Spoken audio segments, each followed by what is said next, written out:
नमस्कार मेरी प्यारी बहनों, स्वागत है आप लोगों का अद्भुत विचार की इस दिव्य यात्रा में। आज हम बात करेंगे कामिका एकादशी की एक ऐसी दिव्य कथा की जो सिर्फ कथा नहीं, भक्ति की सौगात है। इसमें होगा सावन का प्रेम, शिव पार्वती का आशीर्वाद, लक्ष्मी नारायण का वरदान और गणेश जी की मधुर मुस्कान। आपसे बस एक छोटी सी विनती है, इस कथा को शुरू से अंत तक अवश्य सुनना। क्या पता कहीं भगवान की कृपा अधूरी न रह जाए। सावन की हरियाली में भीगा वो गांव जहां तुलसी के चौरे पर दीप जलते थे। मंदिर की घंटियां सुबह सुबह पूरे आंगन को पवित्र बना देती थीं। उसी गांव में रहती थी एक पतिव्रता स्त्री जिसका नाम था यशोदा। उसकी पूजा में सच्चाई थी, व्रत में श्रद्धा थी और मन में केवल एक ही अभिलाषा, भगवान विष्णु का साक्षात आशीर्वाद। मित्रों, यशोदा के पति विराज दत्त गांव के पुरोहित थे, जिनकी पूजा कीर्तन से पूरा क्षेत्र आलोकित रहता। परंतु इस वर्ष सावन उनके जीवन में कुछ अलग लेकर आया। सावन की पहली ही एकादशी, कामिका एकादशी आई और साथ ही कुछ अद्भुत घटनाएं शुरू हो गईं। एक दिन ब्रह्म मुहूर्त में यशोदा ने स्वप्न देखा, एक गहरा नीला प्रकाश जिसमें लक्ष्मी नारायण कमलासन पर विराजमान थे। लक्ष्मी जी मंद मुस्कान में कह रही थीं, हे देवी, इस कामिका एकादशी को विधि पूर्वक व्रत करो, अपने मन की कामनाएं गंगा जल में समर्पित करो और देखो, भगवान स्वयं तुम्हारे द्वार आएंगे। मित्रों, यशोदा घबरा गई, उठी और भागकर शिव मंदिर पहुंची। वहां शिवजी और पार्वती मां की प्रतिमा थी। उसने वहीं बैठकर प्रार्थना की, हे भोलेनाथ, यदि यह संकेत सत्य है तो मुझे मार्ग दिखाइए, कहीं मैं कोई भूल न कर बैठूं। तभी मंद हवा चली, बेलपत्र गिरा और गणेश जी की मूर्ति के पास दीपक अपने आप जल गया। यशोदा समझ चुकी थी, देवताओं का आह्वान हो चुका है। अब सावन के उस पवित्र सोमवार की सुबह, जब कामिका एकादशी और सोमवार एक साथ पड़े, पूरा गांव शिव की भक्ति में लीन था और यशोदा ने अपने आंगन को तुलसी, बेलपत्र, गंगा जल और पुष्पों से सजाया। उसने व्रत का संकल्प लिया, बिना नमक, बिना अन्न, केवल भगवान के नाम का जप का। शाम होते होते उसकी पूजा पूरी हुई। जैसे ही उसने विष्णु सहस्र नाम का पाठ शुरू किया, वहां एक दिव्य तेज प्रकट हुआ। सामने शिव पार्वती स्वयं प्रकट हुए, शांत, सुंदर, सौम्य। उनके साथ लक्ष्मी नारायण भी विराजमान थे और पीछे पीछे आते बाल गणेश जी। यशोदा की आंखें छलक उठीं। क्या यह स्वप्न था? नहीं मित्रों, यह कामिका एकादशी की महिमा थी। लक्ष्मी जी ने मुस्कुराकर कहा, हे देवी, तूने ना केवल व्रत किया बल्कि उसे प्रेम से जिया। इस सावन में तूने जितनी भक्ति से विष्णु की आराधना की है, उससे स्वयं त्रिलोकीनाथ प्रसन्न हुए हैं। शिवजी बोले, जिस व्रत में प्रेम होता है, नियमों से भी बढ़कर श्रद्धा होती है, वहां ईश्वर स्वयं खींचे चले आते हैं। कामिका एकादशी वही दिन है जब मनुष्य केवल संकल्प नहीं, संपूर्ण आत्मा से ईश्वर से जुड़ता है। और फिर उस क्षण यशोदा ने देखा कि उसका आंगन कमलों से भर गया। तुलसी के पत्ते स्वयं झूम उठे और गगन से वर्षा की कुछ बूंदें प्रेम बनकर बरसने लगीं। यशोदा के सामने जो दृश्य था, वह किसी साधारण मनुष्य के लिए सहना कठिन था। लक्ष्मी नारायण की मोहक छवि, शिव पार्वती की सौम्यता और गणेश जी की बाल मुस्कान। यशोदा खुद को रोक न पाई। उसने भाव विभोर होकर उनके चरणों में शीश झुका दिया। शिव जी ने उसे आशीर्वाद दिया, यशोदा, तू केवल एक व्रती स्त्री नहीं, तू वह साधिका है जिसने इस कामिका एकादशी को उसका सच्चा स्वरूप दिया है। व्रत का उद्देश्य ईश्वर को प्रसन्न करना नहीं, बल्कि स्वयं को निर्मल बनाना होता है, और तू यह कर चुकी है। लक्ष्मी जी आगे बढ़ीं और यशोदा की मुरझाई कलाई पर एक कमल पुष्प की रेखा खींच दी। यह रेखा अब से हर उस स्त्री को सौभाग्य देगी जो सच्चे मन से कामिका एकादशी का व्रत करेगी। उस घर में अन्न, धन, प्रेम और संतोष कभी कमी नहीं रहेगी। तभी बाल गणेश आगे बढ़े और बोले, माँ, मैं तुम्हारे घर में रहने आ गया हूँ। जहाँ माँ की भक्ति सच्ची होती है, वहाँ पुत्र रिद्धि सिद्धि संग निवास करता है। अब यह घर केवल एक गृहस्थ स्थान नहीं रहा, यह एक मंदिर है। इतना कहकर गणेश जी यशोदा की गोद में बैठ गए। आंसुओं की धारा में भीगी यशोदा ने उन्हें माँ की तरह गोद में झुलाया। मन में गूंजती रही एक ही बात, क्या व्रत का इतना सुंदर फल होता है? सावन की बारिश अब और तेज हो गई थी। जैसे स्वर्ग भी इस पल को निहार रहा हो, जैसे घटाएं भी इस आंगन में रम गई हों। तुलसी के पत्ते हवा में नाच रहे थे और आकाश से इंद्रधनुष उतरकर प्रतीत होता था, मानो स्वयं नारायण का आभा मंडल यशोदा के चारों ओर फैल गया हो। और फिर नारायण बोले, हे साध्वी, इस व्रत की कथा को केवल तू ही नहीं, आने वाले युगों में भी उन सभी बहनों तक पहुंचाना जो सच्चे मन से मेरी भक्ति करती हैं। कामिका एकादशी केवल एक दिन नहीं, वह संकल्प है जिसमें हर स्त्री, हर मन ईश्वर से एक नई शुरुआत करता है। यशोदा ने वचन दिया, प्रभु, मैं इस कथा को संसार भर की बहनों तक पहुंचाऊंगी ताकि उन्हें भी आपकी कृपा का अनुभव हो। वही दिन था जब कामिका एकादशी केवल पूजा का पर्व नहीं, प्रेम और परमात्मा के मिलन का प्रतीक बन गई। अब यशोदा के जीवन में चमत्कार एक के बाद एक घटने लगे। उसका घर प्रसन्नता से भर गया, रोग दूर हो गए, पति का यश बढ़ गया और आसपास के लोग भी उससे प्रेरणा लेकर व्रत करने लगे। सावन के हर सोमवार को वह तुलसी में दीप जलाकर यह कथा सुनाया करती। बहनों, यशोदा की गोद में बैठा बाल गणेश अब उसके आंगन का अभिन्न हिस्सा बन चुका था। उसका घर अब साधारण नहीं रह गया था। वहां हर सुबह शंखनाद होता, हर संध्या दीपमालाएं सजती और हर कोने से भगवान का नाम निकलता। एक दिन जब सावन की घटाएं कुछ अधिक ही घनी थीं, गांव में किसी ने देखा कि यशोदा के घर के ऊपर एक तेज सुनहरी आभा फैल रही है, जैसे किसी देवालय के ऊपर प्रभा मंडल बनता है। पहले तो लोग अचंभित हुए, पर फिर जब उन्होंने उस घर से आती लक्ष्मी नारायण के भजन की स्वर लहरियां सुनी तो हर कोई खिंचा चला आया। अब यशोदा की चौखट पर नन्ही बच्चियों से लेकर वृद्ध महिलाएं तक सब बैठकर भक्ति भाव से कामिका एकादशी की कथा सुनने लगे। हर सोमवार, हर एकादशी पर उसका आंगन मंदिर जैसा लगता और शिव पार्वती की प्रतिमा से सुगंधित धूप की लहरें पूरे गांव को छू आती। एक शाम सावन की घनघोर वर्षा के बीच कुछ विशेष घटित हुआ। पूजा के समय जब यशोदा ने विष्णु सहस्रनाम का पाठ शुरू किया, तब अचानक आकाश में बिजली चमकी और गुलाब के फूलों की वर्षा होने लगी। हाँ मित्रों, असली गुलाब जो आकाश से गिर रहे थे, जैसे स्वर्ग अपने कमल धरती पर बिछा रहा हो। उस भीड़ में एक वृद्धा बैठी थी, मौन, अशक्त और नेत्रहीन। यशोदा ने उसका हाथ थामा और लक्ष्मी जी की मूर्ति के सामने रखा। बोली, हे मां लक्ष्मी, यदि मेरी श्रद्धा में सच्चाई है तो इस माता की आंखें लौटा दीजिए। यह कामिका एकादशी उस कृपा की गवाही बने। और तभी जैसे किसी अदृश्य करुणा ने उस वृद्धा की आंखों को छू लिया। उसने यशोदा को देखा, रोशनी को देखा और हाथ जोड़कर कहा, मैंने पहली बार इस जीवन में सचमुच ईश्वर को देखा है, तेरे रूप में बेटी। इस घटना के बाद तो पूरा गांव बदल गया। अब वहां के हर घर में तुलसी चौरा बना, हर नारी ने व्रत का संकल्प लिया और हर मन में कामिका एकादशी की प्रतीक्षा रहने लगी। शिव जी प्रसन्न होकर बोले, जो गांव धर्म की भूमि बन जाए वह मेरा वास स्थायी हो जाता है। और पार्वती मां ने यशोदा को गले लगाते हुए कहा, तेरी ममता ने इस व्रत को केवल नियम नहीं, एक जीवित श्रद्धा बना दिया है। अब तू केवल एक स्त्री नहीं, कामिका व्रत की प्रतिनिधि बन गई है। बहनों, सावन की एक घनघोर रात थी। पूरा गांव वर्षा में डूबा था। आकाश बिजली से चमक रहा था और बादलों की गड़गड़ाहट जैसे किसी देव मंत्र की तरह सुनाई दे रही थी। पर यशोदा का घर शांति में था।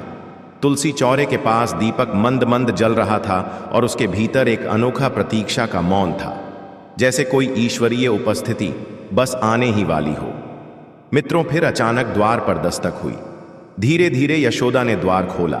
सामने एक संत खड़े थे। बहुत साधारण वेशभूषा में उनके चरण गीले थे, परंतु मुख पर ऐसी शांति जैसे हजारों जन्मों की तपस्या उनके चेहरे पर समाई हो।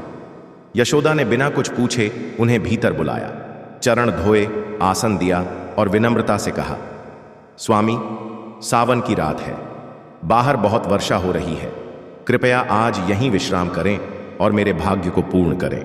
संत मुस्कुराए और बोले, मैं यहां विश्राम के लिए नहीं आया बेटी, मैं तो उस प्रेम को देखने आया हूं जो अब युगों से ओझल हो गया था। तूने जिस श्रद्धा से कामिका एकादशी का व्रत किया है, उस भावना को अब संपूर्ण धरती तक पहुंचना चाहिए। यशोदा चौंक गई, बोली, आप कौन हैं प्रभु? आपका वचन मेरे अंतर को झंकृत कर रहा है। यह कोई साधारण वाणी नहीं। तभी उन्होंने अपना हाथ उठाया और पूरा घर एक सुनहरी आभा से भर गया। उनकी आंखों में समुद्र जैसी गहराई थी, हृदय में सप्तर्षियों की शांति और पांवों के पास स्वयं शंख, चक्र, गदा, पद्म की आकृतियां प्रकट होने लगी। यशोदा ने थरथराते स्वर में पूछा, प्रभु आप नारायण? और अगली ही पल वह संत का रूप मिट गया और सामने भगवान विष्णु स्वयं 4 भुजाओं में प्रकट हो गए। उनकी एक भुजा में शंख था, एक में चक्र, एक में गदा और एक में पद्म, और उनके चरणों में स्वयं मां लक्ष्मी आकर बैठ गईं। सारा आंगन एक बार फिर दिव्यता से भर गया। भगवान ने कहा, यशोदा, आज मैं तुझसे प्रसन्न हूं।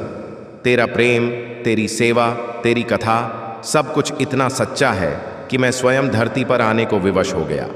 कामिका एकादशी को अब से यशोदा व्रत भी कहा जाएगा, क्योंकि तूने इसे पुनः जागृत किया है।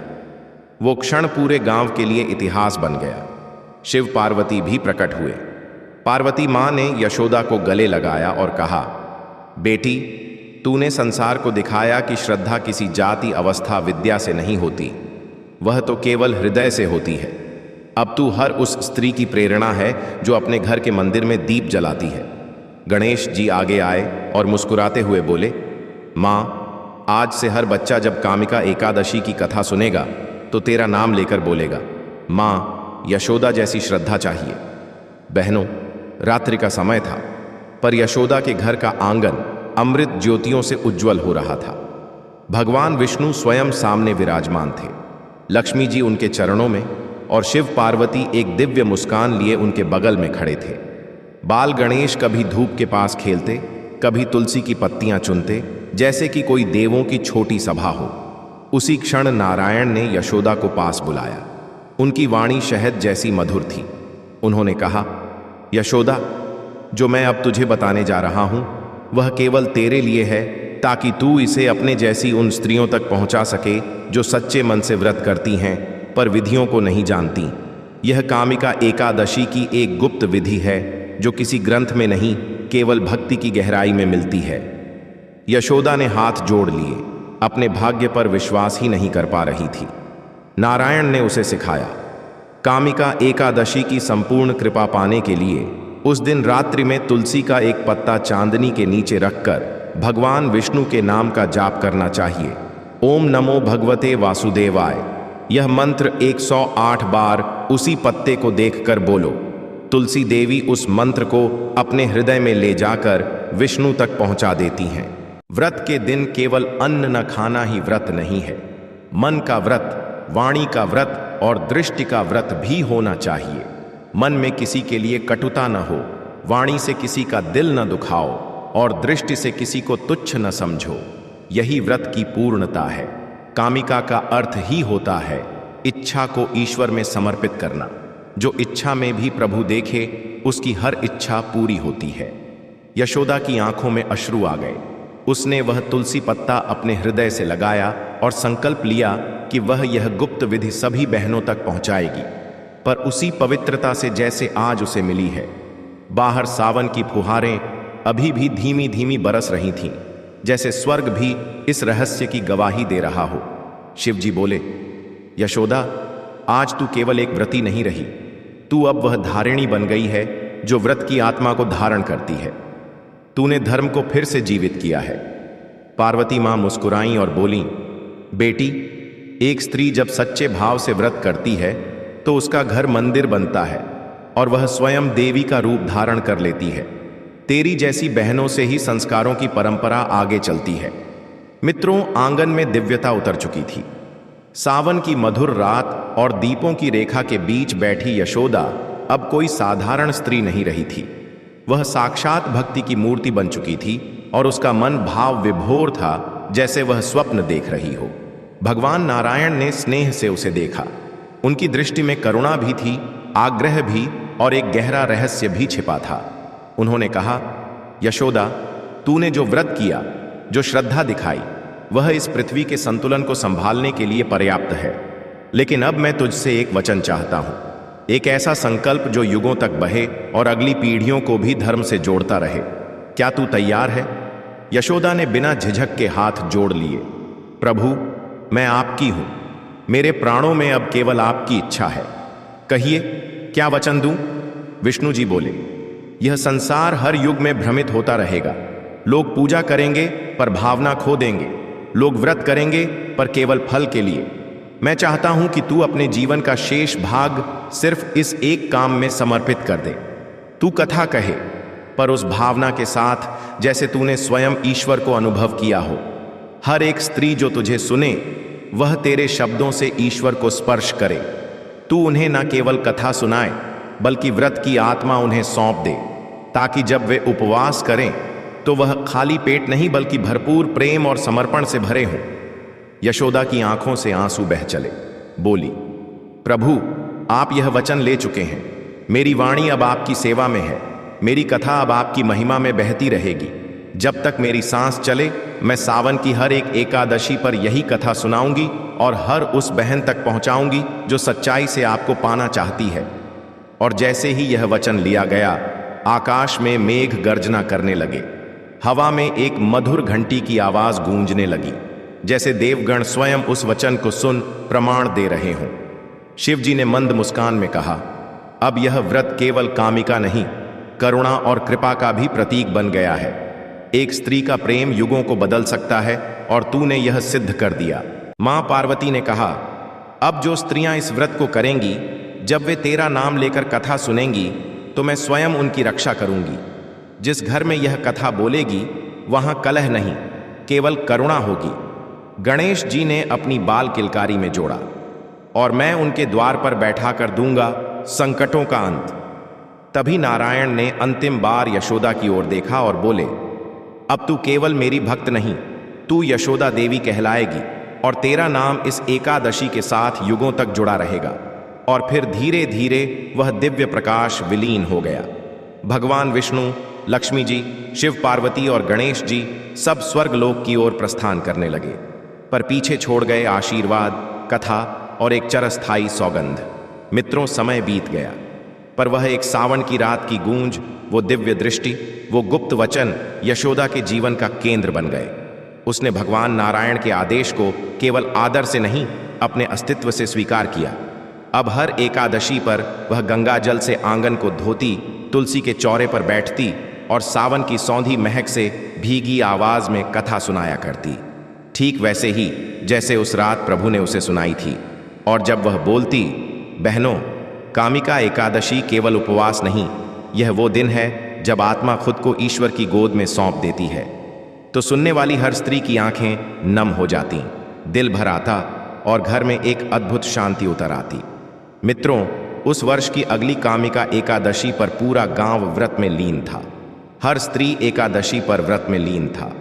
तुलसी में दीप जला रही थी, हर बच्चे के मुख पर भगवान का नाम था और पुरुष सेवा में व्यस्त थे। आकाश फिर से उसी दिव्यता से भर उठा। कुछ लोगों ने देखा जैसे कमल पुष्पों की बारिश हो रही हो, पर इस बार भगवान प्रकट नहीं हुए। अब उनकी आवश्यकता नहीं थी, क्योंकि वे हर दिल में उतर चुके थे। हर वाणी में यशोदा की भक्ति उतर चुकी थी। हर घर एक मंदिर बन गया था और हर स्त्री एक यशोदा। और तब एक रात यशोदा ने वही तुलसी का पत्ता लिया, चांदनी के नीचे बैठी मंत्र बोला, एयूएम नमो भगवते वासुदेवाय। और उस अंतिम बार बोलने के बाद उसकी आंखें धीरे धीरे स्वतः बंद हो गईं, जैसे वह ईश्वर की गोद में समा गई हो। सुबह जब गांव की बहनें कथा सुनने आईं, तो उन्होंने यशोदा को उसी मुद्रा में शांत देखा, जैसे वह अब भी कथा सुना रही हो, पर अब उसकी मुस्कान में मुक्ति थी। गांव भर की स्त्रियों की आंखें छलक उठीं। वे समझ गईं कि अब उनकी गुरु माता, उनकी कथा सुनाने वाली देवी स्वयं प्रभु में विलीन हो चुकी हैं। किसी ने तुलसी चौरे पर घुटनों के बल बैठकर प्रणाम किया, तो कोई उसके चरणों में सिर रखकर फूट फूट कर रोने लगी। वह केवल स्त्री नहीं रही थी, वह अब एक परंपरा बन चुकी थी, कामिका एकादशी की परंपरा। गांव के प्रधान ने उसी दिन निर्णय लिया, अब हर वर्ष कामिका एकादशी पर पूरे गांव में कथा सुनाई जाएगी और यशोदा देवी का स्मरण किया जाएगा। एक छोटी सी चौपाल के स्थान पर अब एक भव्य मंदिर बनने लगा, जिसका नाम रखा गया श्री यशोदा देवी कामिका धाम। सावन का महीना जब भी आता, वहां फूलों की वर्षा होती, सुगंधित धूप का धुआं मंदिर को घेर लेता और हर बहन तुलसी पर दीप जलाकर वही गुप्त विधि अपनाती जिसे यशोदा ने एक बार भगवान नारायण से पाया था। धीरे धीरे आसपास के गांवों में भी यह कथा फैलने लगी। जिस घर में अशांति थी वहां शांति लौटने लगी, जहां दरिद्रता थी वहां अन्न और प्रेम भर गया, और जहां भावनाएं खो चुकी थीं वहां फिर से श्रद्धा ने जन्म लिया। मित्रों, यह कथा कोई पुरानी दास्तान नहीं है। यह हर उस बहन की कहानी है जो कामना और व्रत के बीच संतुलन बनाकर प्रभु को पाना चाहती है। हर स्त्री के भीतर एक यशोदा बसती है। जब वह भाव से तुलसी के पत्ते को देखती है, जब उसकी आंखों में केवल भक्ति होती है और वाणी में केवल विष्णु नाम, तब वह स्वयं देवी बन जाती है। समय बीतता गया, पर कामिका एकादशी अब केवल एक तिथि नहीं रही, वह एक आंदोलन बन चुकी थी, प्रेम, भक्ति और सच्चे व्रत का। और उसका आधार थी एक स्त्री जिसने भगवान को घर बुलाया, जिसने गुप्त विधि को अपनाया और जिसने अपना संपूर्ण जीवन केवल कथा में समर्पित कर दिया। मित्रों, जब भी आप कामिका एकादशी का व्रत करें तो एक बार आंखें बंद कर उस तुलसी चौरे की कल्पना करें जहां चांदनी रात में यशोदा देवी बैठकर मंत्र जपा करती थीं। उनकी वही सौम्य मुस्कान, बाल गणेश का वही मधुर हास्य, शिव पार्वती की आशीषमयी दृष्टि और भगवान विष्णु का वह करुणामयी स्वर। मन में यही प्रार्थना करें, हे प्रभु, मुझे व्रत की शक्ति नहीं, भावना दीजिए। मेरी आराधना में नियम कम, प्रेम अधिक हो। मेरी कथा में स्वर नहीं, आत्मा बोले। क्योंकि बहनों, व्रत वही फलदायी होता है जिसमें तप नहीं, केवल समर्पण हो। और समर्पण वही होता है जो निष्काम हो, जो यशोदा जैसा हो। और अंत में मेरे प्यारे साथियों और बहनों, यदि यह कथा आपके हृदय को छू गई हो तो इसे केवल अपने तक सीमित मत रखिए। अपनी सखियों, बहनों, माँ और बेटियों तक जरूर पहुंचाइए। क्या पता किसी एक बहन के जीवन में यह कथा प्रकाश बन जाए। और हाँ, जिस प्रकार एक दीपक से हजारों दीपक जलते हैं, वैसे ही एक कथा से हजारों घर मंदिर बन सकते हैं। बस जरूरत है प्रेम की, श्रद्धा की और एक दृढ़ संकल्प की। तो इस कामिका एकादशी पर तुलसी में दीप जलाइए, गुप्त विधि अपनाइए और यशोदा देवी की यह कथा हृदय से सुनिए। क्योंकि जब श्रद्धा बोलती है तब स्वयं भगवान सुनते हैं। अद्भुत विचार चैनल आप लोगों के लिए ऐसी ही पौराणिक कथा लाता रहेगा। वीडियो को लाइक करें और कमेंट में जय माता लक्ष्मी अवश्य लिखें। धन्यवाद।